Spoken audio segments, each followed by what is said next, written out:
வணக்கம் எல்லாருக்கும். ஓகே, இப்போ நிஃப்டியோட ப்ரீ மார்க்கெட் வியூ பார்ப்போம்.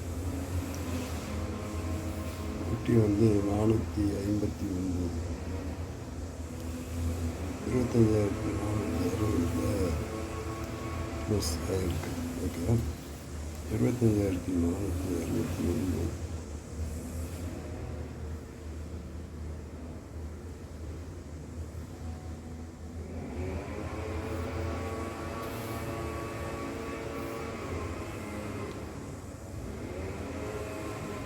ஓகே. எனிவே மார்க்கெட் வந்து 25,403க்கு கீழே க்ளோஸ் ஆகும்.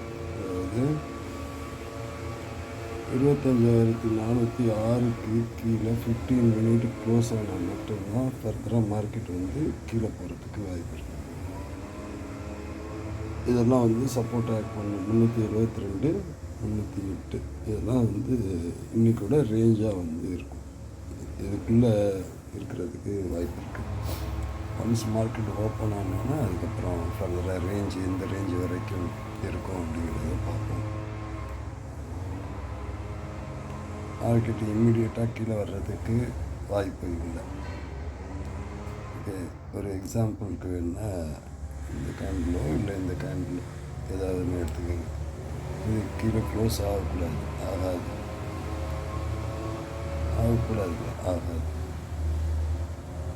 460க்கு கீழே கேண்டில் ஒரு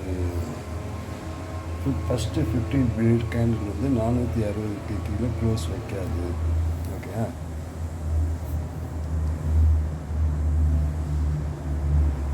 மேலே வந்து 25,563 நேற்று கொடுத்த லெவல் தான், அதே லெவல் தான் இன்றைக்கும் ஆல்மோஸ்ட்டு ஃபாலோ ஆகுது. ஓகே, 463 இந்த கேண்டில் கொடுத்தல அது நேற்று வந்து டெஸ்ட் பண்ணவே இல்லை. நீங்கள் பார்த்தீங்கன்னா தெரியும். அதனால தான் ஒரு பாயிண்ட் ஸ்டாப் லாஸ் அப்படிங்கிற மாதிரிலாம் சொல்லியிருந்தேன். இன்றைக்கும் அதே ரேஞ்சு தான், அதே கேண்டில் தான். ஓகே, அப்போ வந்து மேலே வந்து இந்த ப்ளூ லைன் போட்டிருக்கிறது 25,579, 563 அதெல்லாம் வந்து ரெசிஸ்டன்ஸாக ஆக்ட் பண்ணும். இது வந்து சப்போர்ட் ஆக்ட் பண்ணும். இதுக்கு கீழே க்ளோஸ் அப்படின்னு வச்சா இந்த ரேஞ்சும் இந்த ரேஞ்சில் தான் போய் பையை பண்ணணும். ஓகே, அப்போ இந்த ரேஞ்சுக்கு கீழே க்ளோஸ் ஆனிச்சுன்னா ஃபர்தராக மார்க்கெட் கீழே போகிறதுக்கான வாய்ப்பு இருக்குது.